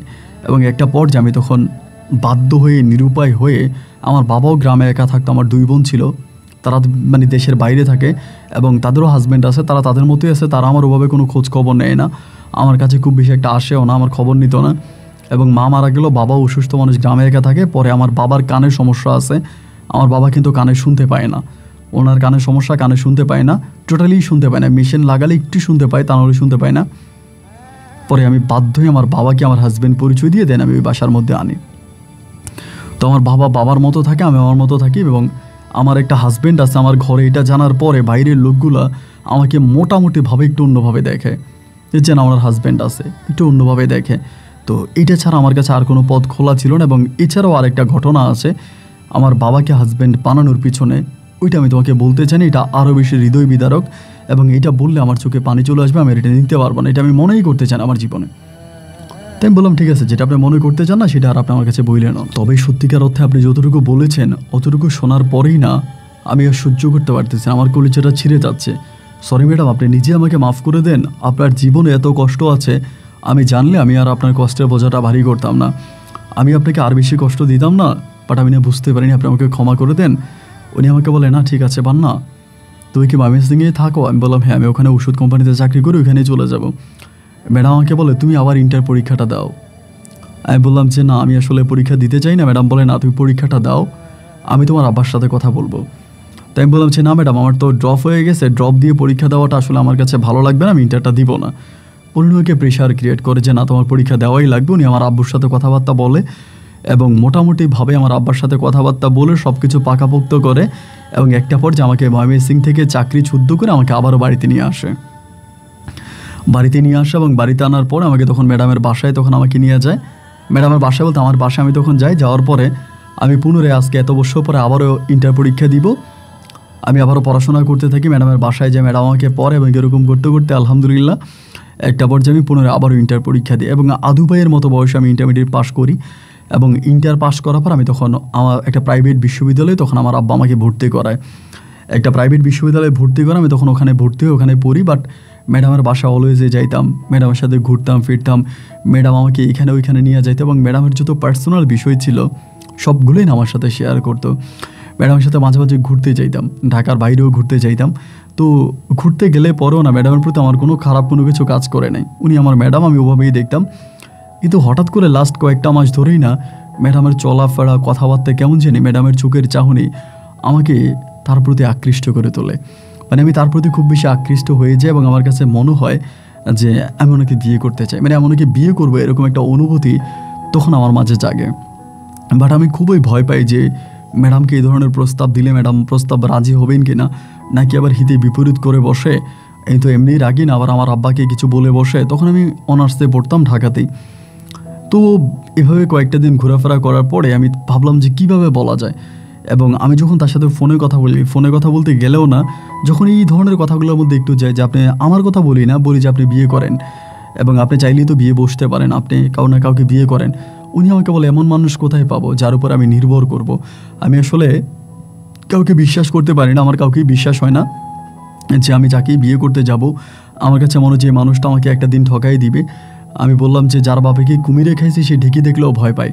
এখন সম্ভবত আপনার একজন মানুষ আপনাকে ধোকা দিয়েছে বলে আপনি গোটা দুনিয়ার সমস্ত মানুষগুলোকে খারাপ বলার কোনো কারণ নেই। এই দুনিয়াতে অনেক ভালো মানুষও আছে এবং ভালো মানুষরাই আপনাকে সুখে রাখবে। ম্যাডাম তখন আমাকে বলতেছে যে না পান না, আমি আসলে এইসব কথা মানে শুনতে চাই না, আমার বিয়ে ছাড়া অন্য কথা বলো। ম্যাডাম মহাজগৎ নিয়ে আমার সাথে কথা বলে, বিশ্বের বিভিন্ন দেশ নিয়ে কথা বলে এবং বিভিন্ন টপিকস নিয়ে উনি আমার সাথে কথা বলে, কিন্তু কোনো না কোনোভাবেই উনি বিয়ে করবে, সংসার করবে বা ওই ধরনের বিষয় নিয়ে উনি কথা বলতে চায় না। এবং আমিও যদি কোনো না কোনোভাবে এই ধরনের বিষয়গুলো উঠে উনি কেউগুলি স্কিপ করে চলে যায়, মানে তুচ্ছ তাচ্ছন্ন করে চলে যায়, এইসব বিষয় নিয়ে উনি কথাই বলতে চায় না। এভাবে একদিন, 2 দিন, 3 দিন করে সময়গুলো কাটতেছে আর আমিও আমার বিষয়টা ওনাকে বলতে পারতেছি না। একটা সময় হলো কি, আমি ভাবলাম যে যদি আমি নাই বলি এবং তিনি নাই জানলো যে তাকে আমি ভালোবাসি বা তার সাথে আমি সংসার করতে চাই, তবে তো না বলেই তিনি আমার কাছ থেকে চলে যাবে। তো আমি না হয় কষ্ট করে হলেও আমার ভিতরের কথাটা ওনার কাছে প্রকাশ করি। তো একদিন রাতেরবেলা হলো কি, বুধবার রাত ছিল, আমার মনে আছে। বুধবারে আমার পার্টি ছিল, একটা পার্টি শেষ করে বাসায় আসছি, আসার পরে রাতের বেলায় আমি কী করলাম, ম্যাডামকে একটা SMS লিখলাম এবং SMS-টা এত বড় লিখলাম যে আমার জীবনে আমি এরকম SMS আর কার জন্য লিখিনি। একদম দীর্ঘ একটা স্টোরির মতো করে বিশাল একটা লম্বা লাইনে আমি ম্যাডামকে আমার ভালোবাসার প্রস্তাবটা দিলাম। আমি ওনাকে পছন্দ করে ভালোবাসি এবং আমি ওনাকে কোনোভাবেই ওনার সাথে চিট করব না। ওনার আগের হাজব্যান্ড ওনাকে যেভাবে ধোকা দিয়েছে, ওনার সাথে প্রতারণা করেছে, আমি এরকমভাবে কোনো কিছুই করব না। আমি ওনাকে সারাটা জীবন অনেক ভালো রাখবো, হ্যাপি রাখবো, ওনাকে সুখে রাখবো। এমন করে আমার ভিতর থেকে যতটুকু কথা, আমার ভিতর থেকে যা আসছিল আমি সবই ওনাকে লিখলাম, মানে ভিতরের কথাগুলো সব লিখলাম। লিখে SMS-টা সেন্ড করে মোবাইল ফোনটা বন্ধ করে দিলাম এবং মোবাইল ফোনটা বন্ধ করে দিয়ে টানা 2 দিন আমি আর মোবাইল খুলি নাই, মোবাইল টোটালি বন্ধ। 2 দিন ওনার সাথে কোনো কন্ট্রাক্টও করি না এবং ভয় পেতাম যে আমার বাসায় চলে আসে কিনা, বা আব্বার সামনে যেতে ভয় পেতাম যে আব্বার কাছে আবার বলে দিছে কিনা, আব্বা আবার বিষয়টা জেনে গেছে কিনা, আব্বা জানে কিনা যে ম্যাডামকে আমি প্রেমের প্রস্তাব দিয়েছি বা বিয়ে করার প্রস্তাব দিয়েছি, বিয়ের প্রস্তাব দিয়েছি, এইটা আমার আব্বা কোনোভাবে জেনে গেল কিনা। ভিতরে মানে প্রচণ্ড রকমের ভয় কাজ করতো। এরকম করতে করতে প্রায় 2 দিন পরে আমি তখন ফোনটা ওপেন করি এবং মোবাইল ওপেন করার পরে আমি দেখলাম যে উনি আমাকে কোনো টেক্সটই করে নাই। আমি যে ওনাকে একটা SMS করেছি এবং SMS-এর পর যে উনি এটার কোনো রিপ্লাই দেবে, কোনো রিপ্লাইও দেয়নি। রিপ্লাই না দেওয়ার পরে আমি কী করলাম, ওনাকে ফোন দিলাম। ঠিক আছে, উনি আবার ফোনটা আমি অনেকক্ষণ খোলা রাখলাম যে উনি আমাকে ট্রাই করে কিনা, দেখলাম যে না, ওনার ওখান থেকে কোনো রেসপন্স নাই, কোনো কল নাই। তো আমি নিজে তখন ওনাকে কল দিই, কল দিলে পরে রিসিভ করে। আমি বললাম যে ম্যাডাম ভালো আছেন, আমি ম্যাডামই বলতাম, বেশিরভাগ সময় ম্যাডাম বলতাম বা অনেক সময় ভাবনা করেও ডাকতাম, তো বেশিরভাগই ম্যাডাম বলতাম। তাই আমি বললাম ম্যাডাম ভালো আছেন? বলে হ্যাঁ ভালো আছি। ভাবনা তুমি কেমন আছো? আমি বললাম যে জি ম্যাডাম ভালো আছি। পরে আমি বললাম যে ম্যাডাম মানে কথা বলতেছি, অনেকক্ষণ ধরে কথা বললাম, কিন্তু ওনার ভিতরে ওরকম কোনো কিছুই নেই এবং উনি ওই SMS-টা নিয়ে কোনো কথাই বলে না। আমি যে ওনাকে SMS পাঠাম, উনি আমাকে এটাও বলে 2 দিন ফোন বন্ধ করে রেখেছিলে কেন? আমিও কিন্তু ওই বিষয়টা স্কিপ করে গেলাম, ওনাকে বললাম না যে কেন আমি 2 দিন ফোন বন্ধ করে রেখেছি, সেটাও তারে বললাম না। না বইলা তার সাথে কথা বলতেছে, বাট এই যে আমি একটা SMS করেছি এইটা নিয়ে সে আর কোনো রিপ্লাই করে না, মানে SMS-এর বিষয়ে কিছু বলে না। অনেকক্ষণ পর আমি তখন জিজ্ঞেস করলাম, আচ্ছা ম্যাডাম আমি তো আপনাকে একটা SMS করেছিলাম, এটার কি কোনো রেসপন্স আপনি আমার বা SMS-টা কি পড়েছিলেন? এরকম করে বলি। পরে আমাকে বলে যে SMS না, কই আমি তো কোনো SMS পাইনি। আমি বললাম আমি আপনার মোবাইলে একটা SMS সেন্ড করেছিলাম, আপনি একটু SMS-টা একটু চেক করেন। পরে আমাকে বলে যে না, আমি তো SMS-এর ইনবক্স চেক করেছি, বাট আমি তো এই টাইপের কোনো কিছু পাইনি। আমি বললাম সিরিয়াসলি পান নাই? বলে না, আমি সিরিয়াসলি পাইনি। তাই আমি বললাম যে আচ্ছা ঠিক আছে। তাই তার সাথে রাতে কথা বলি। এরপরে মানে ওই দিন রাতের বেলা আমি পুনরায় SMS-টা আবারও সেন্ড করি, আবার তার নাম্বারে সেন্ড করার পরে মোবাইল ফোনটা খোলা রাখি, SMS-টা তার ফোনে চলে যায়। পরের দিন সে আর আমাকে কোনো ফোন দেয় না, আমি নিজেই ফোন করি। করার পর আমি আবারও জিজ্ঞেস করছি ম্যাডাম আমার মোবাইল থেকে কি আপনার মোবাইলে কোনো SMS গিয়েছে? ম্যাডাম বলে না, কোনো SMS আসে নাই। তো আচ্ছা তুমি SMS-এ কী বলতে চাও এইটা আমাকে সরাসরি বলে ফেলো। আমি বললাম কি সত্যি আমার কোনো SMS আপনার কাছে যায় না? বলে না। আমি বললাম ঠিক আছে, আমি আবারও SMS পাঠাই, দেখেন তো যাই কিনা। আবারও পাঠাই, আমার এখান থেকে সেন্ড হচ্ছে, ডেলিভারি হচ্ছে, আমার অ্যাকাউন্ট থেকে টাকাও কাটতেছে, কিন্তু উনি বলে ওনার কাছে SMS যায় না। এবং আমাকে বলে যে তুমি কী বলবে এটা আমাকে ফোনে বলে ফেলো, মানে ডিরেক্টলি বলো, SMS করে বলার দরকার কি? আমি তো তোমার সাথে সবসময় কথাই বলি, তো যেহেতু সবসময় কথা বলি, তাহলে তুমি আমাকে এটা খোলাখুলিভাবে এমনিই বলতে পারো। এটা তো আসলে SMS এর লেখার বা বলার কোনো কারণ। যাই হোক, আমি আর কোনো কিছু বললাম না এবং কোনো কিছু না বলার পরে এভাবেই তখন পড়ে আছে। তার 3 দিন পরে কোনো একটা কারণে ম্যাডামের সাথে আমার দেখা হওয়ার পরে ওনার মোবাইল ফোনটা হাতে নেই, এবং মোবাইল ফোনটা হাতে নেওয়ার পরে ওনার ইনবক্সটা আমি ওই দিন চেক করি, এবং চেক করে দেখতে পাই ঠিক যতবার আমি মেসেজ করেছি ততবারই মেসেজটা তার অ্যাকাউন্টে আছে, ইনবক্সে আছে, এবং মেসেজটা সে যতবার সেন্ড করছে ততবারই তার ডেলিভারি হয়েছে, ইনবক্সে এটা পড়ে আছে। তা আমি আর এটা ওনারে রিপ্লাই করে বললাম না যে আপনি যে বললেন মেসেজ সেন্ড হয় নাই, কিন্তু ইনবক্সে তো আমি মেসেজ দেখতে পেয়েছি, এটা কিন্তু আর বলি নাই। না বলে আমি তখন বিষয়টা ওভাবেই ধামাচাপা দিয়ে দিলাম, আর কিছু বললাম না, এবং ওভাবেই তখন আমি চুপ হয়ে গেছি। চুপ হয়ে যাওয়ার পরে যেটা হইলো, তার 2-3 দিন পরে আমি আবারও তারে ফোন দিলাম। ফোন দিয়ে বললাম যে ম্যাডাম, আপনার মোবাইলে তো আমি SMS করেছি, SMS গিয়েওছে, কিন্তু আপনি কেন আমাকে মিথ্যা বললেন যে SMS আপনার ফোনে যায়নি, আপনি এটা দেখেন নাই? পরে উনি আমাকে বলতেছে, দেখো বান্না, আমি এমন কিছু দেখতে চাই না যেটা দেখার পরে তোমার সাথে আমার সম্পর্কটা নষ্ট হয়ে যাবে। আমি তখন বললাম, এটা আপনি কী বলতেছেন? আমার সাথে আপনার সম্পর্ক নষ্ট হবে কেন? আমি কি আপনাকে এমন কিছু লিখেছি SMS যেটা পড়লে আপনার সাথে মনে হয় যে আমার সাথে আপনার সম্পর্ক নষ্ট হয়ে যেতে পারে? ম্যাডাম আমাকে বলে, হ্যাঁ, আমার কাছে এটাই মনে হয়েছে তুমি যেটা লিখেছো এটা সত্যি আমাদের সম্পর্কটাকে নষ্ট করে দিবে, আমার কাছে এটাই মনে হয়, যার কারণে আমি এটা পড়ি নাই। আমি বললাম, না, আমি এমন কোনো কিছু লিখি নাই যেটার কারণে আপনার সাথে আমার সম্পর্কটা নষ্ট হয়ে যাবে। তখন ম্যাডাম আমাকে বলে, আমি তো তোমাকে আগেই বলেছি যে আমি কখনো বিয়ে করব না, আমার বিয়ে করার কোনো চিন্তাভাবনা নাই। যদি আমি বিয়েই করতাম তবে আমার জন্মদাতা পিতাকে আমি আমার বাসায় স্বামী বানিয়ে রাখতাম না। আমি কখনো বিয়ে করবো না, এটা তো আমি তোমাকে বারবার বলেছি। এরপরে তুমি আমাকে কেন এটা নিয়ে এত কথা কেন বলো? আমি বললাম যে কেন বিয়ে করবেন না? আমাকে কি আপনার পছন্দ হয় না? উনি বলে, না, পছন্দ আর অপছন্দের বিষয় না, আমি কাউকে বিশ্বাস করতে পারি না। আমি বললাম, আমাকেও কি না? বলেন, আমি তোমাকেও বিশ্বাস করি না। দেখা গেল তুমি আজকে আমার রূপ যৌবনে পাগলে আমাকে বিয়ে করলা, এরপরে তুমি যদি আমার হাজব্যান্ডের মতো করো। আমি বললাম, আসলে সত্যি কথা বলতে আমার কোনো চাচা নাই যে কোনো চাচার কাছে আপনাকে দিয়ে দিব। উনি আমাকে বলো, ছোটো ভাই তো আছে। আমি বললাম, না, আমার ছোটো ভাইয়ের কাছে আমি আপনাকে দিব না। আপনি আমাকে বিশ্বাস করতে পারেন যে আমি আপনাকে আসলেই পছন্দ করি, আমি আপনাকে বিয়ে করতে চাই, এবং আমি আপনার সাথে একটা ছোট্ট সুখের সংসার বাঁধবো। আমি এমন কোনো কাজ করব না যার কারণে আপনার জীবনে কোনো কষ্ট হতে পারে, আপনি কোনো কষ্ট পাবেন। মেহেরবানি করে আপনার জীবনে আপনি আমাকে জড়িয়ে নেন। ম্যাডাম তখন আমাকে বলতেছে যে না, আমি বিয়ে করবোই না। মানে সে এক কথাই না করবে না ভাই। তখন আমার জীবনে মনে হলো যে একটা জিনিস কি জানেন, আপনি যদি কাউকে পছন্দ করেন, কারো জীবনে আপনি যেতে চান, ওই মানুষটা যদি আপনাকে বের করে দেয়, আপনার কাউকে ভালো লাগে, আপনি যদি তাকে প্রপোজ করেন এবং সে যদি এটাকে ডিনাই করে, আপনার ওই প্রস্তাবে রাজি না হয়, তার প্রতি কিন্তু আপনার ভালোবাসা আরও বেড়ে যাবে। আমারও কিন্তু ভাই সেটাই হয়েছে, ম্যাডামের প্রতি আমার ভালোবাসা আরও বেড়ে গেল, এবং আমার তখন এই ম্যাডামকে ছাড়া আর কোনো কিছুই ভালো লাগে না। আমি প্রতিনিয়ত তাকে বিরক্ত করতে থাকি, ডিস্টার্ব করতে থাকি, কিন্তু সে আমার ওই ডিস্টার্ব হচ্ছে এবং সে এটাতে কোনো কিছু মনেই করে না। এবং একটা পর্যায়ে উনি আমাকে ব্লক করে দেয় সমস্ত কিছুতে, সব কিছু থেকে যখন আমাকে এভাবে ব্লক করে দেয়, তখন আমার মনে হয় যে আমার নিঃশ্বাসটা মনে হয় ব্লক হয়ে গেছে। আমি ঠিকমতো প্রাণ খুলে নিঃশ্বাস নিতে পারি না, আমার মনে হয় আমার নিঃশ্বাসটা আটকায় যাচ্ছে, এবং ভিতরে প্রচণ্ড রকমের কষ্ট কাজ করতেছে যে আমার সাথে এটা কেন হইলো, আমার সাথে এটা কী কারণে হলো, কেন আমার সাথে এরকমটা হলো। আমি কোনোভাবেই মিলাইতে পারতেছি না, ভিতরের অনুভূতি, ভিতরের ওই কষ্টটাকে মিলাইতে পারতেছি না যে আমার সাথে এটা কেন হলো। এবং এরপর যেটা হলো, ম্যাডামের বাসার নিচে গিয়ে দাঁড়ায় থাকতাম, সারাক্ষণ ওনার বাসার নিচে গিয়ে দাঁড়ায় থাকতাম, ওনার বিল্ডিংয়ের দিকে তাকায় থাকতাম। উনি 4 তলায় থাকতো, 4 তলার দিকে তাকায় থাকতাম। এমন করে প্রায় 2 থেকে 3 দিন কেটে যায়, এবং 2-3 দিন পরে উনি আমাকে একদিন ফোন করে, বিকালবেলা ওনার বাসার সামনে বসে আছি, ব্যানগাড়ি আছে বাসার সামনে, একটা ব্যানগাড়ির উপরে বসে আছি। ফোন করে আমাকে বলতেছে যে বান্না, ভিতরে আসো, আমার বাসায় আসো। তো এটা যখন বললাম, আমি তখন বললাম যে ঠিক আছে, আসতেছি। পরে বাসায় গেছি, বাসায় যাওয়ার পরে ড্রয়িং রুমে বসে আমাকে বলতেছে, কী চাও তুমি? সেই একই প্রশ্ন। আমি বললাম যে কী চাই মানে, আমি তো বলেইছি আমি আপনাকে বিয়ে করতে চাই। উনি বলে, তুমি যে আমাকে বিয়ে করবা, তোমার আব্বা আম্মা রাজি আছে? আমি বললাম, আমার আব্বা আম্মা তো আর আপনাকে বিয়ে করবে না, বিয়ে তো আমি করব। সুতরাং এখানে আমার আব্বা আম্মা রাজি থাকবে কি থাকবে না, এটাতে তো কোনো কিছু যায় আসে না। উনি বলে, না, তুমি তোমার আব্বা আম্মাকে রাজি করাও আগে, এরপর আমি দেখি। তা আমি তো জানি আমার আব্বা আম্মা জীবনও রাজি হবে না, এটা বলেও কোনো লাভ নাই। আমি যদি জীবনের শহীদও হয়ে যাই, আমার আব্বা আম্মাকে বলি আমি মরে যাই, তারপর আমার আব্বা আম্মা এটা কোনোভাবেই রাজি হবে না, এটা আমি ভালো করেই জানি।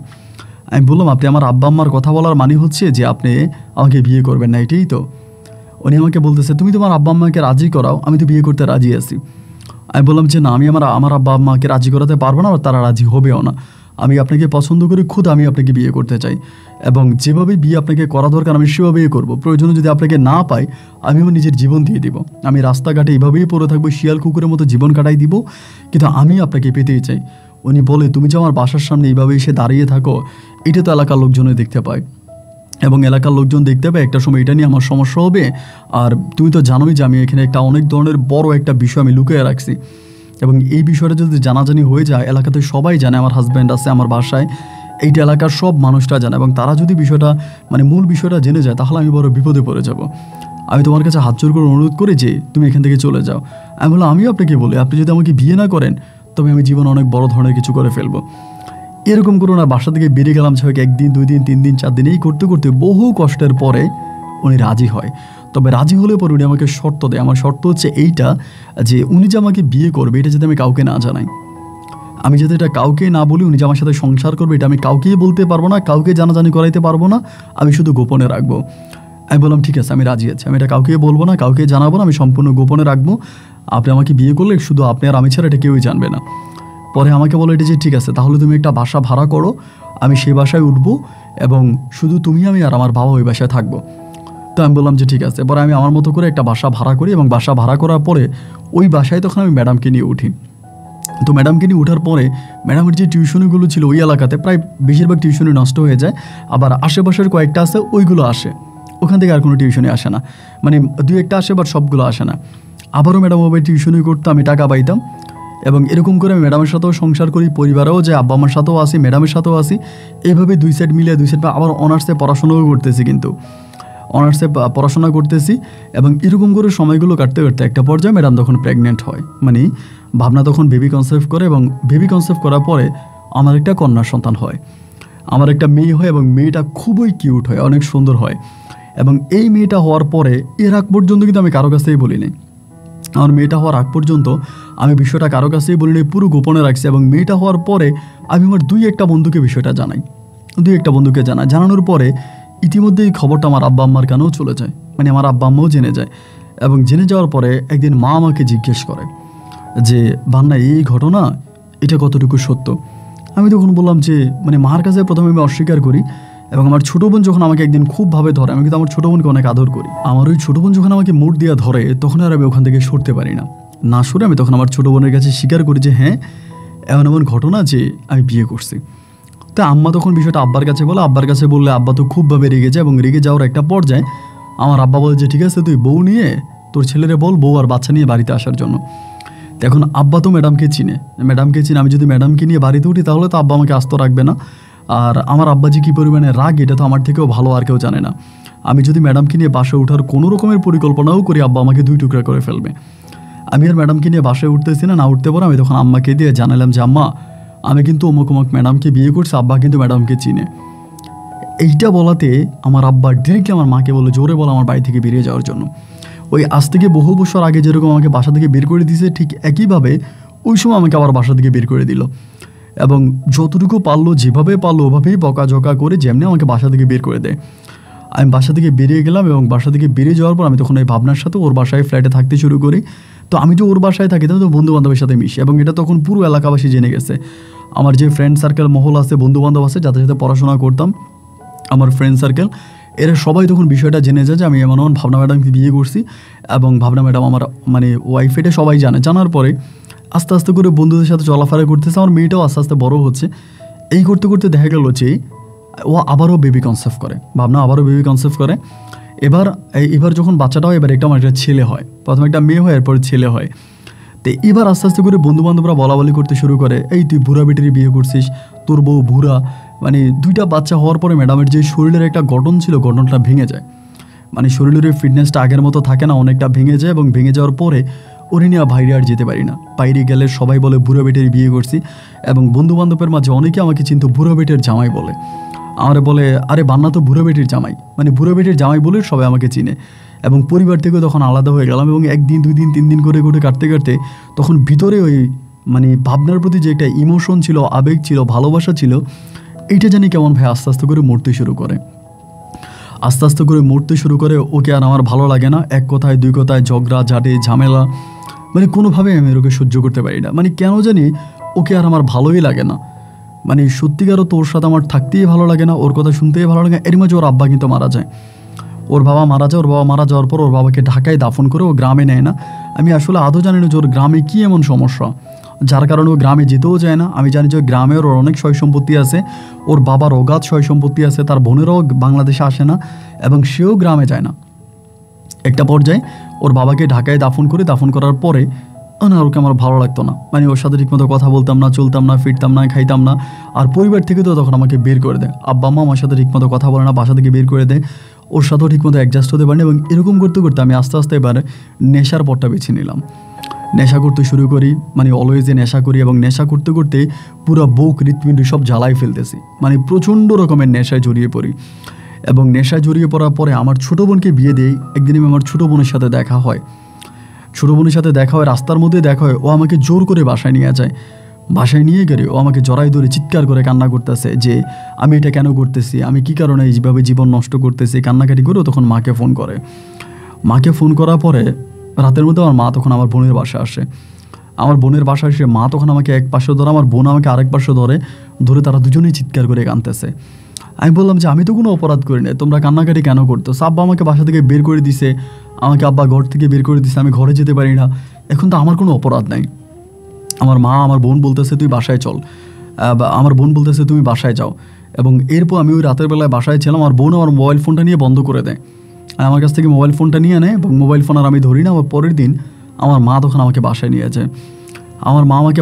যায়। বাসায় নিয়ে যাওয়ার পরে আমার আম্মা তখন আমাকে বুঝায়, আব্বাও তখন অনেকটা ভালো হয়ে যায়। বাসায় যাওয়ার পর আব্বা ভালো হয়, আব্বা আম্মা দুজনে আমাকে বলে তুই দেশের বাইরে চলে যা। তাই আমি বললাম যে না, আমি বিদেশে যাবো না, আমার বিদেশে যাওয়ার কোনো পরিকল্পনা নাই। তো আমার আব্বার এক ফুফাতো বোন আছে, উনি আবার কানাডায় থাকে। তো আন্টি আবার কানাডা থেকে ওই সময় আসছিল দেশে আসার পরে আমার মা তখন করলো কি আন্টির খবর দিল আমাদের বাসায়, ঢাকা আমাদের বাসায় আন্টি আসছে। এবং আন্টি আসার পর আম্মা আন্টির কাছে কান্নাকাটি করতে আসছে যে আমার ছেলের জীবনটা এমনি নষ্ট হয়ে গেল, এইটা সেটা অনেকভাবে। ওই সময় কিন্তু মানে আপনার নামের উপরে পাসপোর্ট করে বিদেশ চলে যাওয়া যাইতো। ধরেন আমি ওনাকে মা ডাকছি, আমার পাসপোর্ট যদি উনি আমার মা হয়ে থাকে তাহলে সেইকে আমাকে চাইলে স্পন্সর করে আমাকে বিদেশ নিয়ে যেতে পারে, ওই দেশে নিয়ে যেতে পারবে। আন্টি তখন আমার মাকে প্রস্তাব দিল যে আমি বান্নারে কানাডায় নিয়ে যাব, বান্না নতুন পাসপোর্ট কর, আমার নাম দিয়ে, আমার নামের উপর দিয়ে বান্নার পাসপোর্ট কর, এবং পাসপোর্ট করালে পর আমি বান্নাকে আমার ছেলে হিসাবে কানাডা নিয়ে যাব। তো আমার মা তখন বলতেছে বোন তুই এটা কর, মানে আমার আব্বাও বলতেছে এটা কর, ওরে বাঁচা, ও দেশে থাকলে মরে যাবে, ওই মহিলা ওরে বিয়ে করছে, ওর জীবন নষ্ট করে দিতেছে, ওরে বিদেশে নিয়ে যেতে, বিদেশে নিলেও হয়তো ভালো। এরকম করে দেখা গেল এবার আন্টি আমাকে বুঝাইতেছে, মা বুঝাইতেছে, আর আমাকে কোনো মোবাইল ফোন দেয় না, আর আমিও কোনোভাবে ভাবনার সাথে আর যোগাযোগ করতে পারি না। পরে আমার নতুন পাসপোর্ট করা হলো এবং পাসপোর্ট করার পরে আন্টির নামের উপর আমার পাসপোর্ট করি, এবং পাসপোর্ট করে উনি তখন আমাকে কানাডা নিয়ে যাওয়ার জন্য যে ধরনের প্রসেস করা দরকার সম্পূর্ণ প্রসেস উনি তখন সম্পূর্ণ করলো।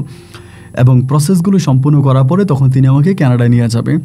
এবং এরই মাঝে কিন্তু ভাবনার সাথে আমার আর কোনো যোগাযোগ নাই। আমাকে আমার বাবা মা পরিবার যারা আছে তারা ঘর থেকে বের হতে দেয় না এবং ঘরের মধ্যে আমাকে আটকায় রাখছে, টোটালি ঘরের মধ্যে আটকায় রাখছে, ঘরের মধ্যে আমাকে বন্দি করে রাখছে। আমি ঘরের মধ্যেই বন্দি জীবনযাপন করতেছি এবং ওই ঘরের মধ্যে থাকা অবস্থা আমাকে অ্যাম্বাসিতে নিয়ে গেল। আমার ভিসা প্রসেসগুলো সব সম্পূর্ণ হওয়ার পরে আমি তখন ওই আন্টির সাথেই কানাডায় চলে গেলাম।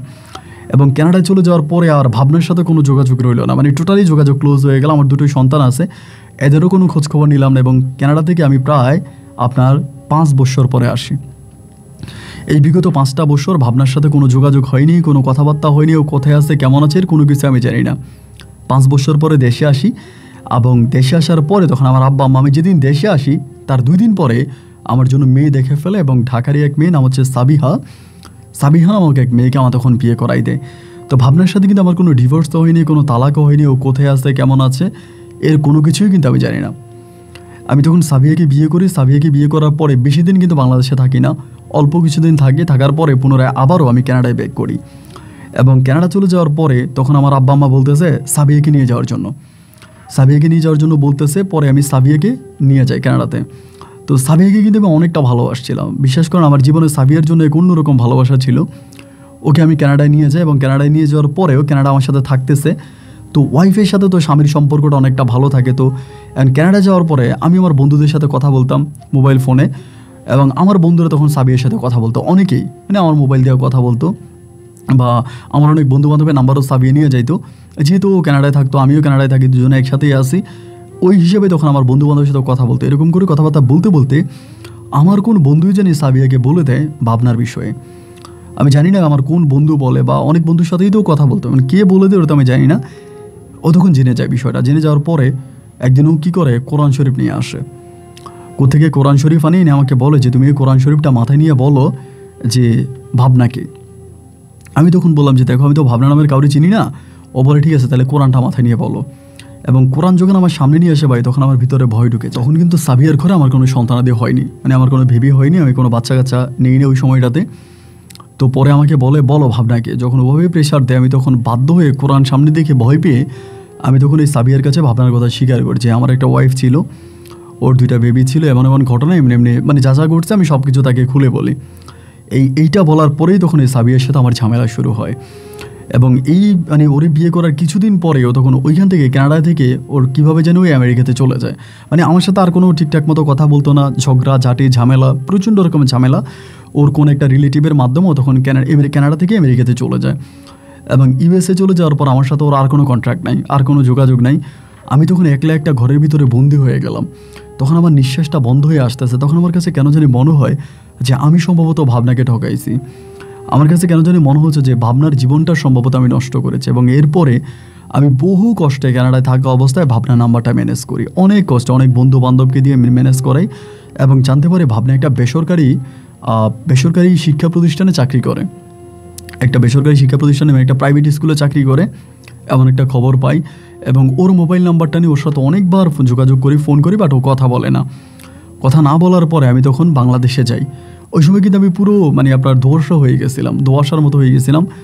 বাংলাদেশে যাই, বাংলাদেশে যাওয়ার পরেও ওর সাথে যোগাযোগ করে বাংলাদেশে যাওয়ার পরেও কিন্তু আমার সাথে আর কোনো যোগাযোগ করে না। আমার আব্বা আম্মা ঘটনাগুলো জানার পরে তারা তখন আমাকে বলে বিয়ে করার জন্য, আমাকে বললো অন্যত্র মেয়ে দেখবো, তোকে বিয়ে করাবো। কিন্তু আমার ভিতর তখন জানি ভাবনার জন্য এক অন্যরকম ভালোবাসা তখন উদয় হয় যে না, আমি ভাবনাকে ঠকাইছি, ভাবনাকে আমি অনেক কষ্ট দিয়েছি, আমি অবশ্যই ভাবনার সাথেই থাকবো, আমি অন্য কারোর সাথে থাকবো না, অন্য কারোর কাছে আমি যাবো না, আমি ভাবনার জীবনের সাথেই জড়িয়ে থাকবো। আমি তখন ভাবনাকেই ফুললি মানে অ্যাপোর্ট করতে থাকি। পরে ভাবনার কথাই বলতে থাকি এবং ভাবনার কাছে মিশার জন্য চেষ্টা করবো। যে স্কুলে শিক্ষকতা করতো ওই স্কুলে বারবার যাইতাম, স্কুলে বারবার যাই, ওরা বারবার বুঝিয়ে বলি যে দেখো আমি তো অনেক পছন্দ করি, আমার অপরাধ হয়েছে, অন্যায় হয়েছে, এবং আমি তো তোমাকে বিয়ে করছি, এখনও তোমার হাজব্যান্ড আছে, ও আমাকে ডিভোর্স করে দেয়। যখন আমি ওকে মানে হাজব্যান্ডের অধিকারটা দেখানোর চেষ্টা করি, আমাকে ডিভোর্স করে দেয়। অনেক দিন পর্যন্ত বাংলাদেশে থাকে ওকে রাজি করানোর জন্য, ওকে অনেকভাবে চেষ্টা করি, বাট কোনোভাবে ওকে রাজি করাতে পারি না। রাজি করাতে না পেরে ভাই একদিন আমি জোর করে ওর বাসার মধ্যে ঢুকি আমার ছেলে মেয়েকে দেখার জন্য জোর করে বাসার মধ্যে ঢুকি এবং আমি ওকে একরকম দর্শন করি ওই দিন।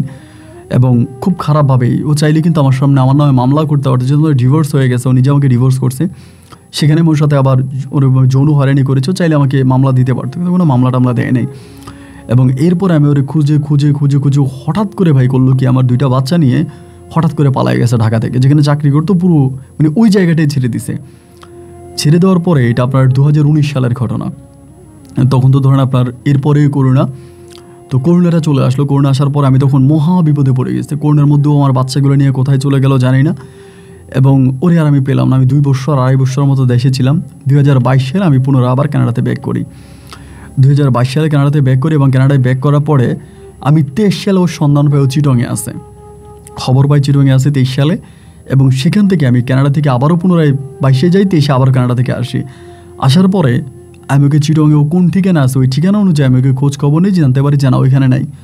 মানে কীভাবে জানি বুঝে গেছে যে আমি ওই ঠিকানা অ্যাড্রেস করে ফেলেছি, ওইখান থেকেও চলে গেছে আমার 2টা বাচ্চা নিয়ে। তো ইতিমধ্যে আব্বা আম্মা তো ধরেন জীবন দিয়ে চেষ্টা করতেছে আমাকে বিয়ে করানোর জন্য। তারা বলতেছে তুই বিয়ে কর এবং তুই বিয়ে করলে সব কিছু ঠিক হয়ে যাবে, আমাকে বিয়ে করানোর চেষ্টা করতেছে, বাট আমি বিয়ে আর করলাম না।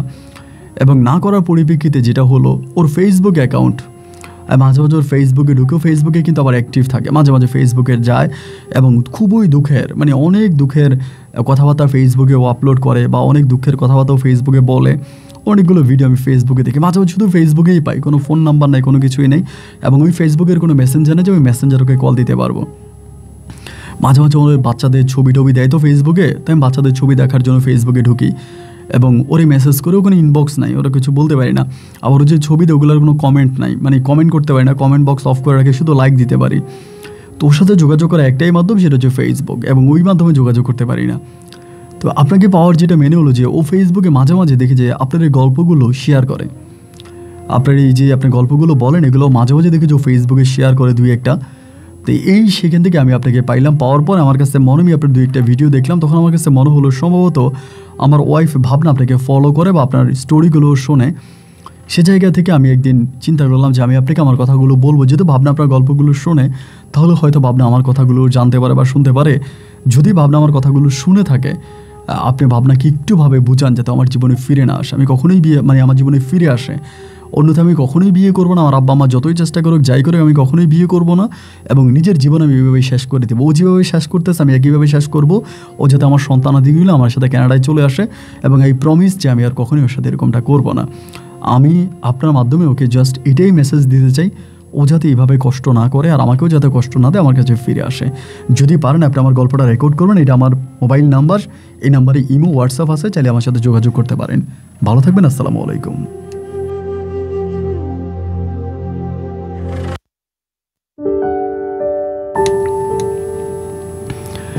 প্রিয় বন্ধুরা, সবাইকে অনেক ধন্যবাদ এই পর্যন্ত আমার সাথে থেকে রাজধানী ঢাকার ভাই বান্নার জীবনের এই হৃদয় বিতারক করুণ গল্পটা শোনার জন্য। দেখেন, এই গল্প আমি পড়লাম এবং আপনাদেরকেও গল্পটা শোনালাম। একটা কথা বলি, এই পৃথিবীতে যদি সুখী হতে চান, এই পৃথিবীতে আপনি কোটি কোটি টাকা, অগাধ সয় সম্পত্তি, ভালো ভালো বন্ধু বান্ধব, এসব দিয়ে না সুখী হতে পারবেন না। তাহলে আপনি প্রশ্ন করেন যে আপন ভাই সুখী হতে পারবো কীভাবে? সুখী হতে পারবেন ঠিক এইভাবে, যেটা আল্লাহ তাআলা আপনাকে দিয়েছে আপনি এটার মাঝে শুকরিয়া আদায় করেন। যেটা আল্লাহ তাআলা আপনাকে দিয়েছে, যেটা আপনার হাতের কাছে আছে, যেটা আপনি পেয়েছেন, সেটাতে আলহামদুলিল্লাহ বলেন। আর যেটা পান নাই সেটা ভাগ্যের উপরে ছেড়ে দেন, যেটা আপনার ভাগ্যেই নাই। আর সেটাকে আপনি অবশ্যই পরকালে পাবেন। বিশ্বাস রাখেন, যেটা দুনিয়া, এখানে মানুষের সবচেয়ে পূরণ হয় না।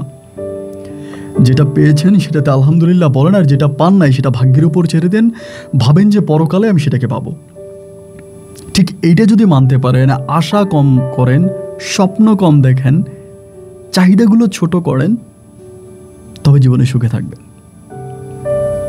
তবেই জীবনে সুখে থাকবেন। আমরা কেন সুখে থাকি না জানেন? আমরা আকাঙ্ক্ষায় মগ্ন থাকি। আমার একটা গাড়ি আছে, আমি আরেকটা গাড়ি চাই। আমার একটা বাড়ি আছে, আমি আরেকটা বাড়ি চাই। শুধু চাহিদা। আপনার জীবনের চাহিদা যত বাড়বে, আপনার জীবনে আকাঙ্ক্ষা যত বাড়বে, আপনার জীবনে কষ্ট ততটা বাড়বে। প্রিয় বন্ধুরা, আজকের এই গল্প বান্না কানাডা থেকে লিখে পাঠিয়েছেন। যদি ওনার জন্য কোনো কিছু লেখা থাকে কমেন্ট বক্সে লিখবেন এবং বান্নার জীবন থেকে যে শিক্ষা নিয়েছেন সেটা আপনার জীবনে কাজে লাগাবেন। তবেই আপনার গল্প শোনা সার্থক, আর আমার কষ্ট করে গল্প বলাটাও সার্থক। আমি নিজে অনেক কষ্টে আছি। আমার খুব প্রিয় একজন মানুষ পৃথিবী ছেড়ে চলে গেছে। আল্লাহ যেন তাকে জান্নাত দান করে, তার জন্য সবাই দোয়া করবেন। সবাই ভালো থাকবেন, সুস্থ থাকবেন, এই শুভকামনা। আজকের মতো এখানেই বিদায়। দেখা হবে অন্য দিন অন্য কারো বাস্তব জীবনের গল্প নিয়ে। আল্লাহ হাফেজ অ্যান্ড আসসালামু আলাইকুম।